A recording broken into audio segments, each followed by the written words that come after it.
Desa Merah Putih ya. Begini, Ini kan dua program Pak Prabowo yang cukup kita kategorikan grande lah, gede, besar.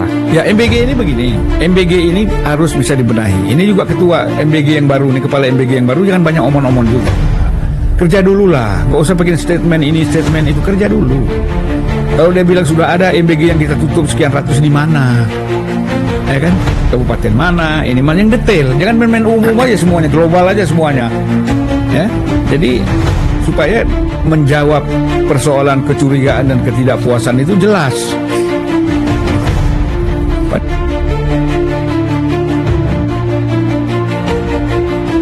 Saya Belmondo Scorpio dan hari ini saya bersama abang saya, panutan saya, guru saya, senior saya, politisi paling handal yang saya percaya hari ini. Siapa lagi kalau bukan Bang Zulfan Lindan. Selamat datang Bang Zulfan. Assalamualaikum. Waalaikumsalam. Mantap, itu gaya baru Bang tadi Bang. Gaya dari mana Bang dapat Bang? Gaya baru. Kita gaya-gaya itu kan berubah-ubah. Oh, iya. Gimana Bang, kabar sehat Bang? Alhamdulillah. Alhamdulillah sehat. Ini aku ada alasan mengundang abang hari ini. Kenapa? Karena memang kemarin aku melihat acara seremonial yang dilakukan oleh PD Perjuangan. Acara apa ya? Kuda Tuli. Kuda Tuli itu tanggal berapa? 26 ya? Itu kerusuhan 27 Juli tahun 1996. Ini Kenapa? tanggal berapa sekarang? Sekarang udah 29 Bang. 29. 29 kan, Dik? Salah kau 28 kali. 28. Nah, kan kau tanggal aja udah salah. Itulah. Untung tanggal acara ini nggak salah. Ah. Kenapa aku nanya Bang? Karena Abang kan mantan politisi yang ada di sana, cukup lama ada di sana, kurang lebih atau bahkan banyak tahu tentang situasi di sana, dan ini sebenarnya cerita apa? Karena di tahun-tahun ini, aku harus jujur juga Bang, aku belum lahir. Aku lahir 99. Lama banget kau. Iya, jadi 96 belum. Cuman satu hal, aku penasaran dengan hal-hal yang semacam seremonial semacam ini. Yang aku baca-baca, kabarnya Kuda Tuli itu adalah semacam ya bukan perang sih, ada kerusuhan dari kubu Mbak Mega dan kubu Serjadi, yang dimana kubu Serjadi ini didukung oleh Orde Baru waktu itu. Nah, boleh dong abang ceritain ke aku sebenarnya Kuda Tuli ini kasus atau peristiwa apa Bang?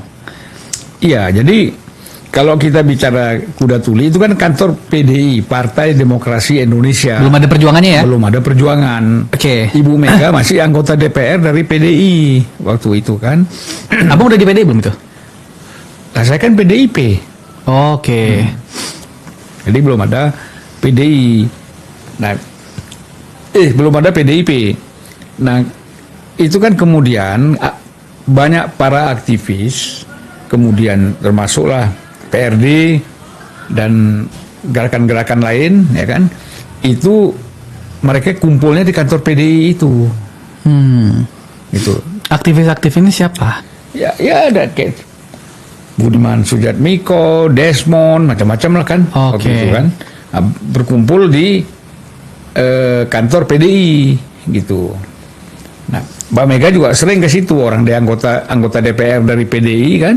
Jadi dia di situ, Pak Taufik juga di situ, anggota DPR dari PDI. Nah, jadi biasalah orasi-orasi aja sebenarnya di situ, nggak ada bikin-bikin kerusuhan. Orasi-orasi ya kan, ngeritik rezim Orde Baru. Nah, memang makin lama kan makin meningkat, yang hadir makin banyak. Ya kan, saya sendiri hampir setiap hari di situ, ya. di Ponorogo, kantor PDIP.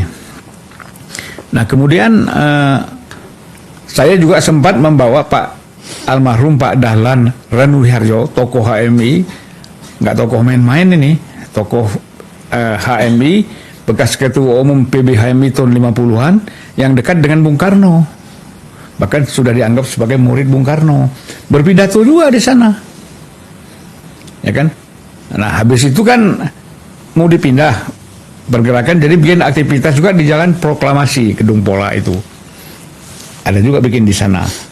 Nah, tetapi kan pada tanggal 26 Juli itu, mungkin instruksi dari mana kita kan nggak tahu. Nah, terjadilah penyerangan terhadap kantor PDI, ya kan. Nah, di situ saya tahu betul aktivis PDI ya. Waktu itu ada Roy, ada Pak Kwik, ada Mangara Siahan, dan kawan-kawan lah, semuanya banyak kumpul di kantor PDI, itu kan. Eros Jarot, semuanya lah, kawan-kawan ada di situ. Tapi waktu penyerangan mungkin kan itu kan pagi, siang ya. Pagi penyerangan, banyak yang kebanyakan kan aktivis-aktivis itu kan tidur di situ. Mungkin yang lain-lain belum sempat datang ke situ, sudah terjadi penyerangan oleh Kodam Jaya. Waktu itu kan kalau nggak salah pangdamnya itu Sutioso. Sedangkan SBY adalah Asospol, asisten politik Kodam, ya kan? Sapri belum masuk Kodam tuh, masih menjadi ajudannya Pak Harto. Jadi saya nggak tahu, saya waktu itu pikir mau ke Blok M dulu, ya kan? Nanti dari Blok M saya balik ke situ. Tiba-tiba kok Blok M ini macet. Blok M macet, kemudian Blok A macet, kemana-mana Jakarta tuh macet total. Nah, rupanya ada penyerbuan. Saya kebetulan karena saya kan dengan Ibu Nelly Adamalik, dengan keluarga Pak Adamalik itu dekat. Saya tanya sama Ibu Nelly Adamalik, Bu, ada apa Bu? Kok rame-rame? Nggak tahu Julfan, saya nggak tahu. Saya ngintip keluar memang jalan agak sepi nih, nggak ada yang masuk. Gitu kan. Saya udah Ibu jangan keluar-keluar deh, saya bilang. Saya datangi rumah Ibu Adam kan, singgah di situ. Karena kan nggak bisa masuk, kita dihadang kan. Situlah baru ketahuan bahwa ada penyeruan ke kantor PDI. Gitu ceritanya. Tapi kasus Kuda Tuli itu Bang, itu memang kan ada yang kalau aku baca-baca ya, itu ada yang bilang itu konflik internal. Yang dimana ini ada kaitan dengan Kongres pemilihan ketua umum. Ya. Yang dimana ini head to head antara Mbak Mega dan Sorjadi. Ada juga yang mengatakan bahwa ini adalah intervensi dari pemerintahan Orde Baru. Jadi yang mana sebenarnya? Ya, udah jelas lah intervensi lah, ya kan.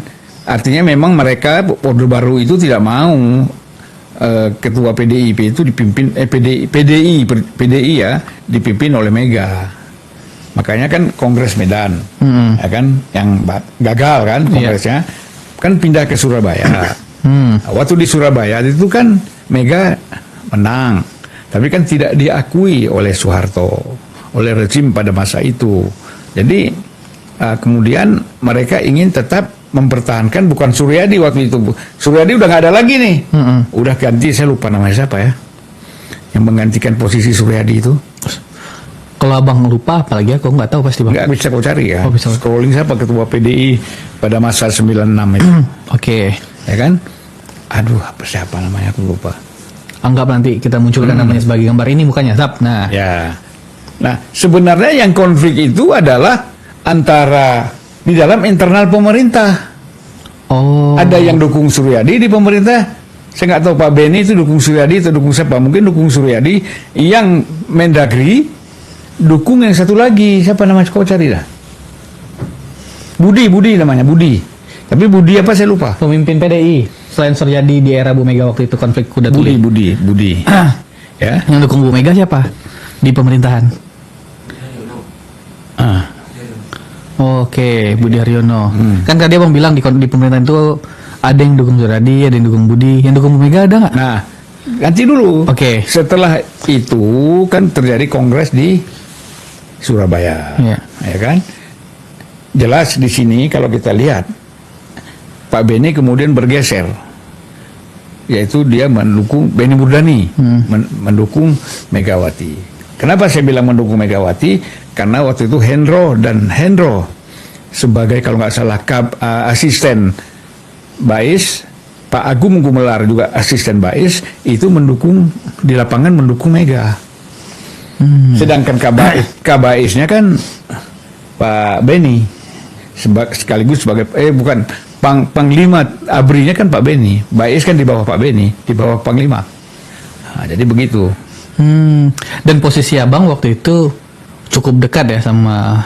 Ya saya kan teman aja Mas Taufik, Mas Eros, Mbak Mega kan sudah berteman, sudah sering kita kumpul-kumpul di Kebagusan. Pas kejadian itu terjadi gimana Mbak Mega waktu itu gimana? Kan abang yang paling cukup bisa kategorikan bisa dekat lah. Ya tentu kita cari dong, Mbak Mega di mana, Mas Taufik di mana kan. ternyata Mbak Mega di rumah Jalan Kebagusan, Mas Taufik juga di rumah Jalan Kebagusan, ya. Dan mereka sudah 2-3 hari itu tidak pernah keluar dari rumah. Saya datang kira-kira tanggal 29 apa 30 itu. Setelah kejadian, oke. Setelah kejadian saya datang ke Kebagusan sendiri.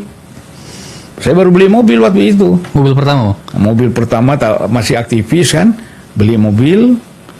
Ya enggak. Ya jadi mobil saya tuh baret-baret. Karena di balik pagar menuju rumah Mbak Mega itu banyak bayonet. Ada Kopassus, ada Marinir, ada apa kan kita nggak tahu lah dari mana. Pokoknya mobil saya baret-baret tuh kiri kanan. Nah saya ketok, saya panggil Pak Ribut. Pak Ribut itu ajudan sekaligus supir pribadinya Mbak Mega. Pak Ribut. Malam-malam saya ketok pintu, Pak Ribut buka pintu. Oh, Pak masuk Pak. Mana Ibu? Ibu di dalam. Pak Taufik di dalam juga. Antar saya. Ketemulah kan? Saya bilang Mas Taufik sama Mbak Mega, kita kalau ngelawan Soeharto ini pakai dengkul juga nggak bisa. Pakai otak juga kalah kita.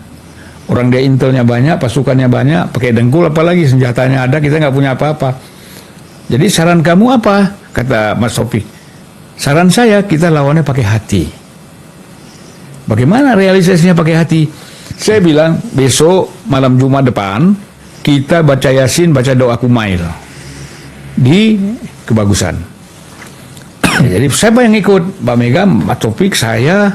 Kalau Puan mau ikut silakan, Nanan mau ikut, Tatam silakan, sama pembantu-pembantu. Makanya di rumah Mas Taufik itu ada musola.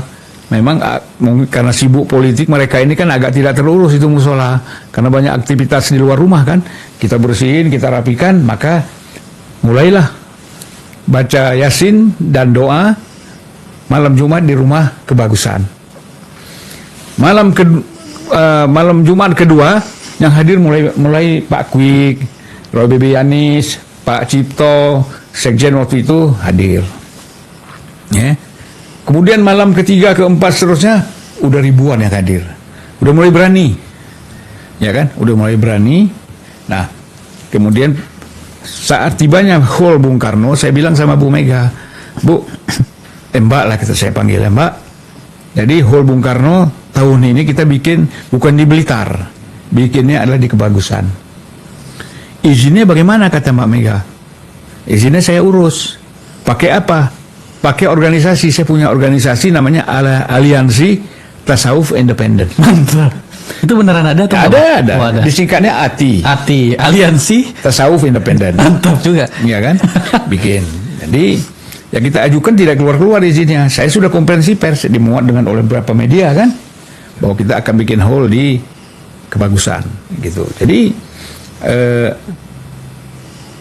tapi gimana nih Zulfan, kata Mbak Mega, ya kita jalan aja Mbak, izin urusan saya lah, nanti kalau ditangkap biar saya yang ditangkap, nggak apa-apa, jaminannya saya gitu.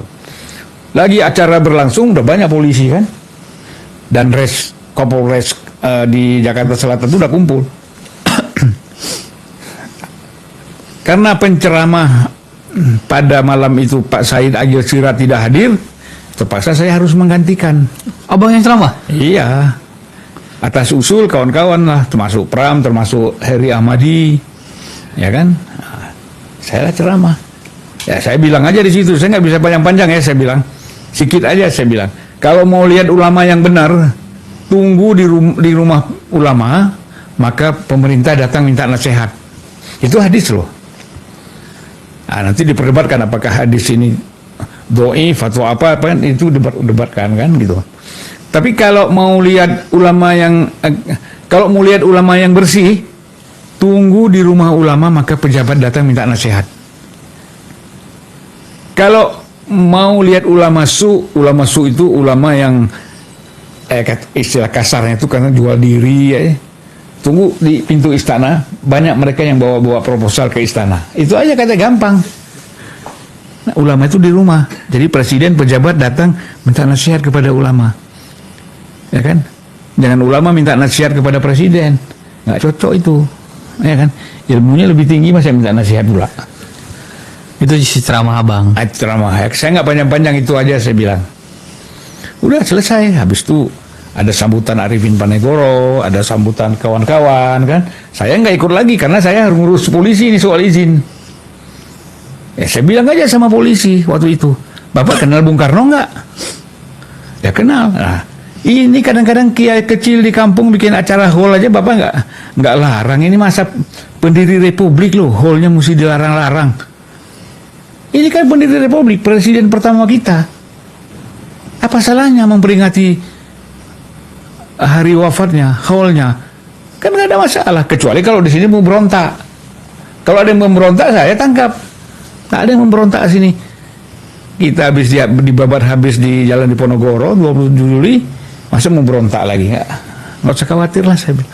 Mereka pun pulang keluar gitu. Terkait masih dengan kuda tuli, Bang. Kan kalau aku baca-baca juga, kabarnya juga ada korban tuh. Ada yang meninggal, ada yang luka-luka, banyak lah. Sebuah kantor partai politik ada orang datang terus buat korban, itu kan quote unquote sebenarnya itu catatan yang buruk lah untuk rezim saat itu, karena kan karena ada yang bilang Bang aktor intelektualnya rezim ya Pak Harto, tapi yang teknis di lapangan nggak tahu siapa. Tapi Abang tahu nggak Bang? Pangdamnya kan Sutioso, Asospolnya SBY, ya kan? Itu aja. Komandan lapangan saya nggak tahu kan siapa komandan lapangannya. Tapi kan kalau komandan lapangan ini kan instruksi dari Pangdam pasti, gitu. Nah, kalau Pak Beni saya kira nggak mungkin Pak Beni memberikan instruksi untuk menyerang. Karena Pak Beni sendiri sebenarnya kan dia lebih setuju kalau Megawati jadi ketua umum. Gitu. Dengan berbagai alasan, kan ini pertarungan politik. Iya. Ya, bukan Pak Beni pro dari hati kepada Megawati, tapi ini pertarungan politik. Dia kan ada pilihan. Gitu. Nah, dan menurut Bang Zulfan, ini kan sebenarnya kejadian kuda tuli ini kan 96 lah. Nggak jauh, ya 2 tahun lah dari lengsernya Pak Harto. Menurut Bang Zulfan tuh ada efek nggak dari kuda tuli sampai 98? Ada efek nggak? Sehingga Soeharto tuh sampai jatuh gitu. Apakah ini rangkaian dari, atau gimana Bang? Ya, kalau secara langsung efek itu tidak ada. Kan gerakan 98 ini kan karena rupiah kita semakin anjlok. Ya kan? Buat mereka sudah dari dulu itu terjadi, artinya sudah lama kan kejadian-kejadian semacam kuda tuli itu, semacam penyerangan-penyerangan ke kantor itu kan udah sering pada masa Orde Baru kan. Jadi bukan itu, tapi kalau kita bilang rentetan secara langsung tidak ada.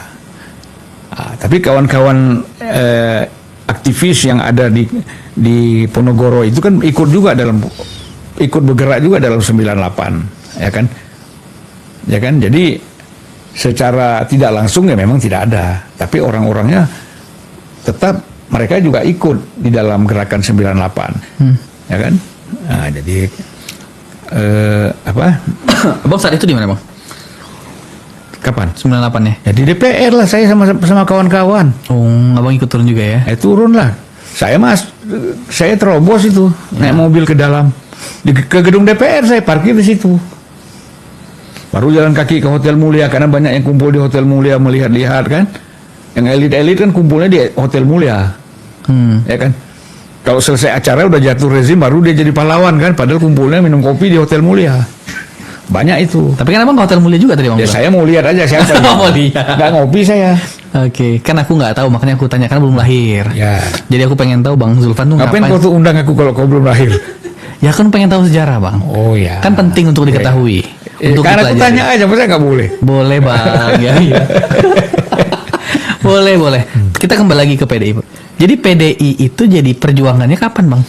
Ya kongres di Bali yang pertama itu tahun 9, itu saya lupa tuh. Kalau lihat dari situ aku lupa 99 apa 98 apa 99 kita kongres pertama di Bali di Hotel Samudra. Ada Bang Zulfan ikut? Ikut lah, masa nggak ikut? Kau ini ada-ada aja.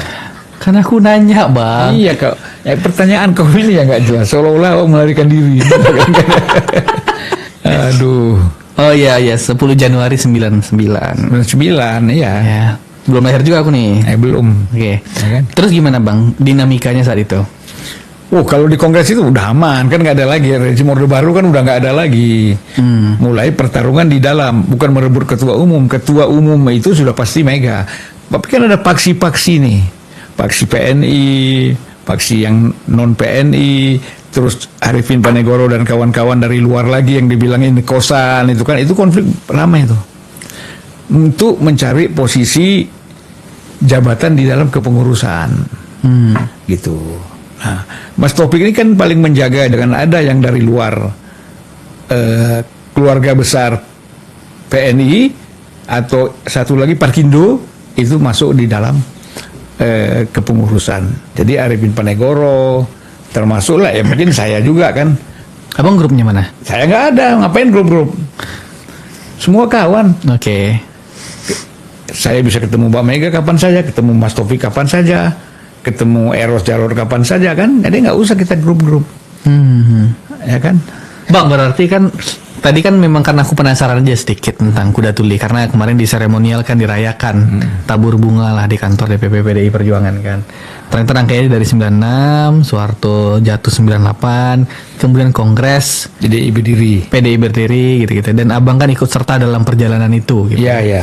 Dalam perjalanan terbangunnya PDI Perjuangan. Abang cukup dekat lah sama Bu Mega dan Pak Taufik. Dalam rangkaian itu bang, ada nggak cerita menarik yang bang bisa ceritakan tentang aku, atau momen menurut abang cukup berkesan sama Pak Taufik yang bang Zulfan alami dalam kejadian itu nggak? Pak Taufik ini kan hobinya sauna, hobinya kan spa ya. Saya nemanin aja lah. Kalian jangan negatif. Kok kalian bang? Bakti itu.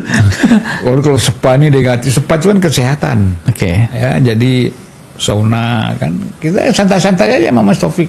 Nah, tentu kalau bicara politiknya ada, ya kan? Tiap hari kita membahas. Kadang-kadang saya bilang sama Mas Taufik, Mas, kalau ngomong ini perlu banyak belajar sama Mas Taufik ini. Kalau ngomong-ngomong politik jangan, itu sejak Orde Baru tuh saya bilang, Mas kalau ngomong-ngomong politik jangan ditelepon Mas. Kenapa? Disadap, itu justru disadap bagus. Jadi mereka tahu pembicaraan kita, mudah-mudahan mereka sadar. Nah, itu juga betul juga kan. Kalau takut-takut disadap, bahaya juga kita. Abang di PD sampai tahun berapa sih bang? Terakhir Ya, sampai saya belum masuk Nasdem lah. 2000 berapa itu? 2000 berapa? 2010. 2010 ya. Sebelum itu udah kenal Pak Jokowi belum di PDI? Gak kenal. Pak ini kan di sana masih di Solo. Ah, iya. Iya, belum lah. Belum kenal ya. Belum. Tahu sosok yang bernama Jokowi waktu abang di PDI Perjuangan. Enggak, dia masih anggota biasa. Waktu anak wali kota Solo kawin, saya datang. Pak Jokowi nyambut di sana. Oh, aku pengen tarik nih, apakah di era saat abang di PDI Perjuangan udah sempat tektokan bersama Pak Jokowi belum? Ya enggak lah, Pak Jokowi masih di Solo. Pak Jokowi kan itu orangnya. Kita dari Jakarta kan DPR RI dilihatnya kan, wah ngeri juga ini kan gitu. Abang pernah kan kunjungan ke sana? Ke tempat Pak Jokowi waktu di Solo jadi DPR? Oh, waktu Pak Jokowi wali kota? Iya. Nggak pernah. Nggak pernah ya? Nggak pernah. Oke, nah kita sudahi pembahasan kuda tuli, kita geser lagi ke pembahasan politik hari-hari. Kuda tuli sedikit aja, nggak usah banyak-banyak, karena aku udah cukup banyak tahu lah. Karena udah tuli semua. Ini kita geser ke survei SMRC. Ya. 51%. Ini kayaknya rendah banget bang, dan bisa dikategorikan sebagai alarm kepada Pak Prabowo, karena tentu saja baru juga keluar hari ini tentang MBG, kurang menyenangkan juga angkanya. Dan mungkin SMRC juga. MBG itu dari survei mana ya tadi ya? Saya lupa. Tapi keluar hari ini, kurang menyenangkan juga angkanya. Tapi kita ke Pak Prabowo-nya aja, 51%. Ini gimana abang melihat? Ini kan bukan angka yang bagus sebenarnya. Gimana abang melihatnya? Gini ya, itu kan baru satu lembaga survei. Iya. Dan kemudian orang bisa tidak percaya dengan SMRC karena dia punya kaitan ketidaksukaan secara pribadi juga dengan Pak Prabowo kan? Oh, yang kasus kemarin itu. Ya. Ya. Sampai sekarang dia dibawa ke ranah hukum kan gitu. Iya. Nah, jadi kalau SMRC yang melakukan, artinya orang masih bisa menganggap bahwa kejujurannya atau validitasnya dipertanyakan. Nah, kita tunggulah survei-survei lagi dari lembaga yang lain. Apakah sama? Kan nggak bisa, lembaga survei ini begini banyak, ya kan? Apakah satu lembaga survei SMRC kemudian dia juga dikaitkan dengan Tapi sikap. kan SMRC valid bang, biasanya kan Ya datanya. ini karena kan kemarin dia secara pribadi keterkaitan dengan ketidaksukaan kepada Prabowo kan. Iya. Nah, jadi itu kadang-kadang kan validitasnya dipertanyakan. Ada nggak unsur ketidakpuasan dia kepada Pak Prabowo itu masuk di dalam hasil survei ini? Terkesan kan begitu. Ini kita nggak mau nuduh Saiful Mujani atau SMRC buat survei tidak jujur, tapi kan ini keterkaitan. Makanya kita nunggu hasil survei dari lembaga-lembaga survei kan banyak. Ada Denny JA, ada Anta Yuda, ada siapa lagi? Indikator Burhanuddin, Barometer. Barometer kan si Kudari. Iya. Udah nggak survei lagi lah dia, udah di Bakom gitu kan. Berarti menurut abang ya validitasnya dipertanyakan. Hah? Karena ada persoalan pribadi kepada Ya presiden. masih digantung lah. Gantung. Nah, jadi kalau kita lihat dari situ, nah kalaupun memang dikatakan 30%, kita kan nggak baca survei. 51%. 51% kan turunnya 30%. Ya, betul. Kan 81 turun ke 51 berarti 30% ada pengurangan ya kan. Nah, jadi kan kita belum kaji secara mendetail ya kan di sektor apa itu turun. Kalau kita bilang MBG udah dituntaskan oleh Pak Prabowo dengan 3 pimpinan MBG yang terlibat sudah masuk penjara sekarang ini. Ya. Oh ini nih bang, SMRC 61,6% publik tidak puas terhadap pelaksanaan program MBG. 61% tidak puas. Nah, kan begini, survei ini kan tetap dengan mungkin sampai sampelnya itu 12.000 ya. 1.200. 1.200 bang. 200. Nah, jadi kita susah juga itu untuk menyatakan validitasnya itu kan. Tapi kan mereka tuh punya sistem lah.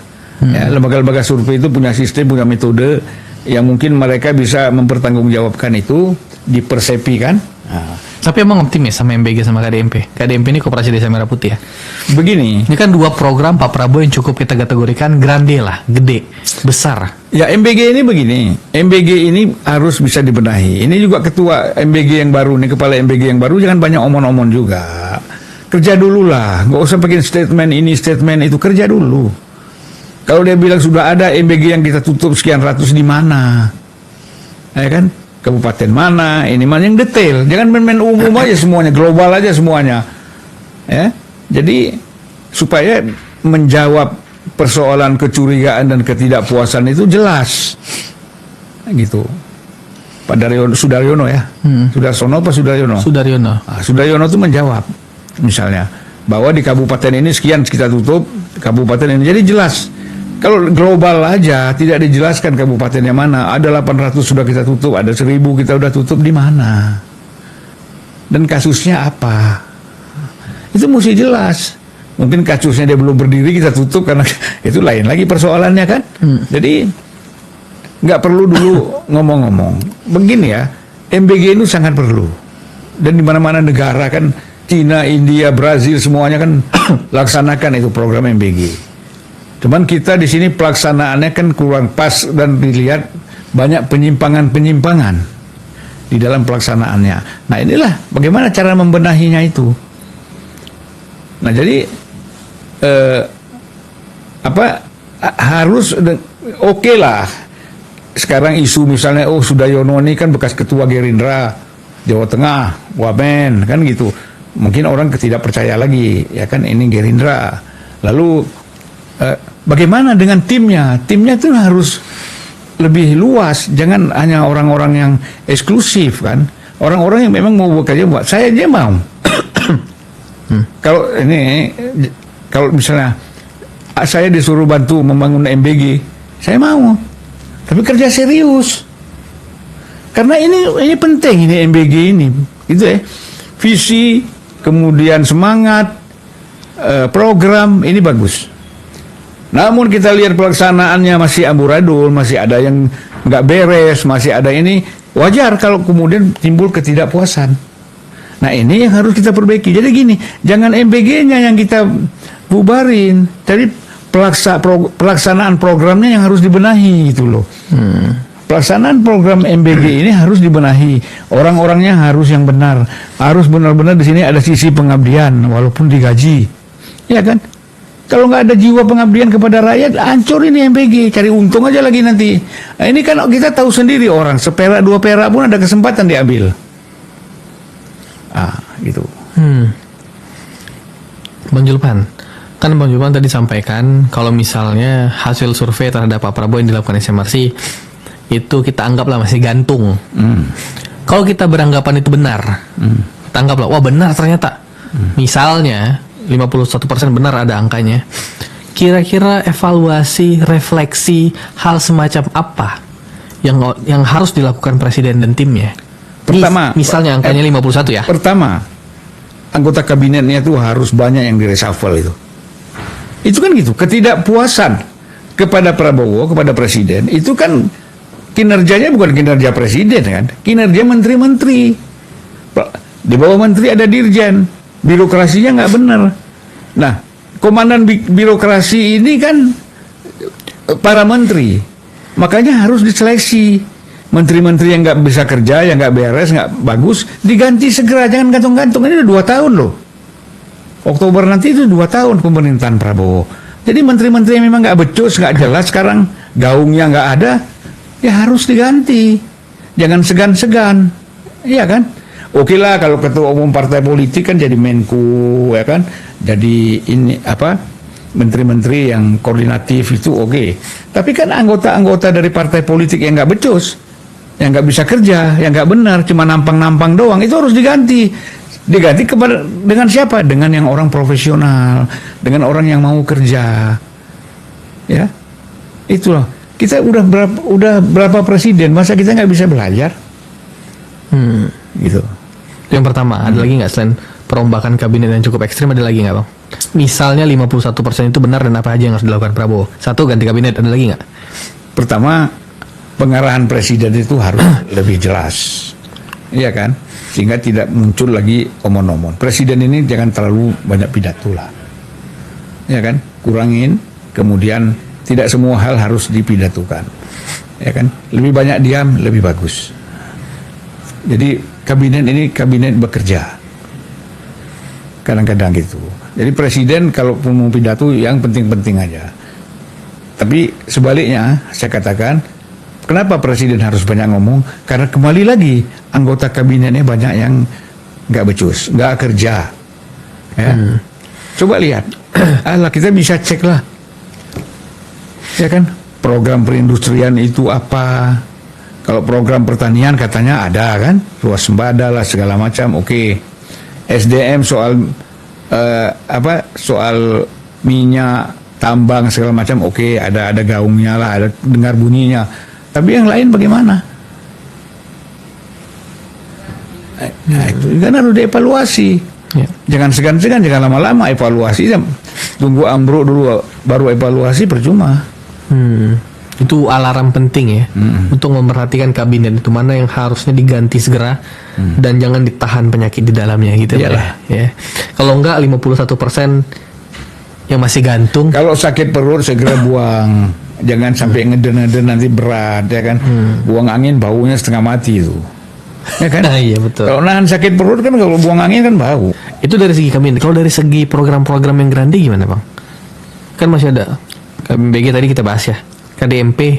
Ya, begini, kalau KDMP itu kan kita harus cek, harus sebenarnya begini ya, ada satu lembaga independen yang secara serius itu melakukan survei diam-diam, melihat di mana KDMP itu yang jalan, di mana yang tidak jalan. Jangan lihat dari jauh. Kau pun satu KDMP belum pernah kau datang. Aku kan juga nggak pernah, cuman lihat dari TikTok aja, ya kan?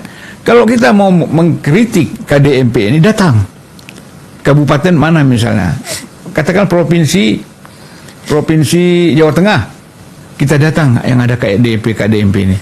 Oh memang betul di atas gunung orang ini. Bagaimana? Udah di atas gunung nggak ada jalan pula. Bangunnya pakai helikopter misalnya, ya kan?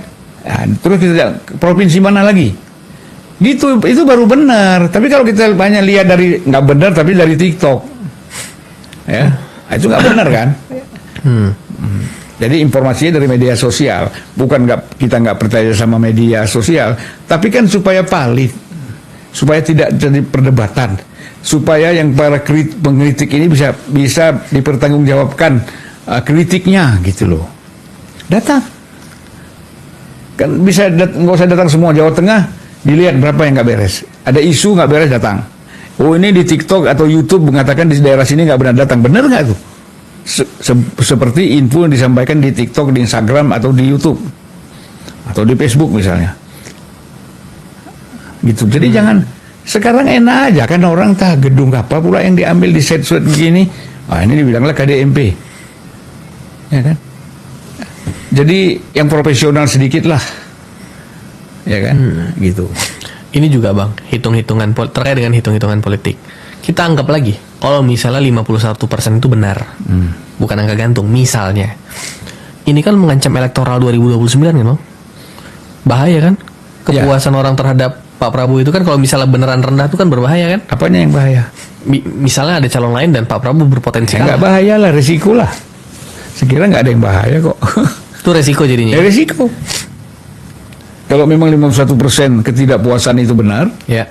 kemudian Pak Prabowo dan kabinetnya tidak melakukan perbaikan pekerjaan, kinerja, sehingga bisa menaikkan lagi kepuasannya, ya kan? Apa boleh buat?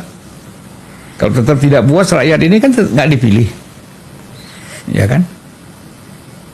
Kecuali kita kalau mau main pemilu curang, ketidakpuasan 20% pun yang penting kita terpilih, itu kan sistem otoriter namanya, ya kan? Nah kalau kita mau bicara dengan sistem demokrasi, 51% taruhlah ini benar, yang dilakukan apa? Rubah cara kerja, kan ketidakpuasan bikin puas, ya kan? Sama kayak suami istri itu, kalau nggak puas ada obatnya kan gitu, Biar puas. biar puas. Terus apa yang nggak puas nggak tahu kan? Oke. Nah, jadi ini kan meningkatkan kepuasan rakyat, berarti kinerjanya harus ditingkatkan. Di lain hal juga, kalau kita perhatikan hari-hari Bang, tantangan terbesar Pak Prabowo kan adalah korupsi juga sebenarnya. Banyak kasus korupsi kan. Yang terakhir dibahas tentang MBG ya Pak Dadan, ya kan, bersama wakilnya. Kemudian tantangan selanjutnya itu adalah Jampitsus, yang kemarin digeledah sedang dalam proses lah. Dan banyak lagi lah. Kan sebelumnya Emmanuel, Ebenezer, dan lain sebagainya. Sehingga itu mendegradasi kepercayaan orang sepertinya kepada pemerintahan Pak Prabowo. Banyak juga yang korupsi ternyata. Makin banyak yang ketangkap, besar pula uangnya. Sehingga itu merusak kepercayaan orang. Saya nggak tahu Mas, Bang, apakah itu meningkatkan kepercayaan orang terhadap Pak Prabowo dalam hal ini sebagai government, atau menurunkan kepercayaan orang kepada Pak Prabowo? Abang gimana membaca kasus korupsi belakangan ini? Sebenarnya kan yang mengungkap korupsi besar itu kan presiden sendiri. Kan dia sendiri yang membongkar, mengungkap ada korupsi besar ini. Kan gitu. Seharusnya dilihat bahwa ini adalah semangat dari presiden untuk mengungkap korupsi. Kenapa ketidakpuasannya kepada presiden? Kan gitu. Nah, korupsi ini kan nggak ada yang sudah berjalan lama. Misalnya kalau kita bicara soal Muhammad Reza Khalid, itu kan sudah jalan sejak zaman SBY. Yang MBG kemarin kan Bang, sempat merusak itu kan. Wah, bener kan MBG ternyata korupsi kan? Ya kan Pak Prabowo bongkar. Iya. Kalau nggak presiden, siapa yang berani bongkar itu korupsi MBG itu? Merah putih nanti mungkin lagi diselidiki juga oleh presiden. Cuman kita nggak sabar, ya kan? Kan nggak boleh kita orang tidak korupsi, orang tidak salah kita buat salah. Jadi presiden mungkin bertahap. Kita lihat nanti kalau memang di situ terjadi penyimpangan, ya diungkap lagi soal koperasi merah putih itu. Nah makanya apa ya? Kita harus melakukan survei kajian kualitatif terhadap isu-isu yang ada, bukan kuantitatif, sehingga pasti. Nah kan sekarang kan masalahnya gini, orang oposisi di Indonesia ini kan nggak serius, saya katakan. Kalau dia serius melakukan oposisi, makanya dia kerja survei yang serius tentang penyimpangan-penyimpangan, kelemahan-kelemahan apa yang didapat. Kemudian itu yang disampaikan secara terbuka. Organisasinya apa, siapa pemimpin-pemimpin oposisinya, bicara. Tapi jangan nggak ada data, cuman maki-maki doang, ketidakpuasan doang. Ini kan lemah.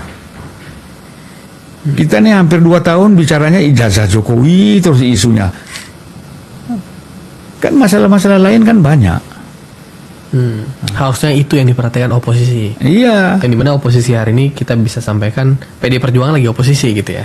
Penyeimbang, gitulah bahasanya. Ya tapi ngomong jangan ngomong yang inilah, jangan ngomong yang apa ya, bukan nggak ada maknanya, ya kan? Makna pasti ada, ya kan?